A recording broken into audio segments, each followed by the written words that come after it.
અમરેલીમાં હોળી ઉત્સવની ઉજવણી ઉત્સાહભેર કરવામાં આવી હતી, જેમાં અમરેલીના સાંસદ ભરત સુતરિયા અને મંત્રી કૌશિક વેકરિયા સહિત ભાજપના યુવા નેતાઓ પણ ઉપસ્થિત રહ્યા. સૌએ એકબીજાને રંગ લગાવીને શુભેચ્છાઓ પાઠવી હતી અને એકતા, સૌહાર્દ અને સામાજિક સમરસતાનો સંદેશ આપ્યો હતો.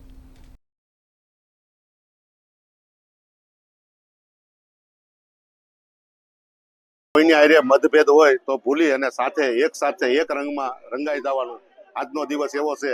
એટલે આજના દિવસે કોઈને કાંઈ આજ હોય સાથે રહી અને એકતા બની અને આપણું એકતાનું પ્રતીક આજ દેશની સામે આપણે મૂકી શકવી એવો આજ આ દિવસ છે. જે રીતે રંગ ઉત્સવ છે, જે રીતે ધૂળેટીનો તહેવાર છે, દરેકના જીવનની અંદર રંગ ભરેલા દિવસો આવે. રંગનો ઉત્સવ એ દરેકના જીવનની અંદર કાયમિક માટે નાગનાથ દાદાને પ્રાર્થના કરવી કે કાયમિક માટે દરેકના જીવનમાં રંગ ઉત્સવ જેવી કાયમિક માટે મહેકતી રહે.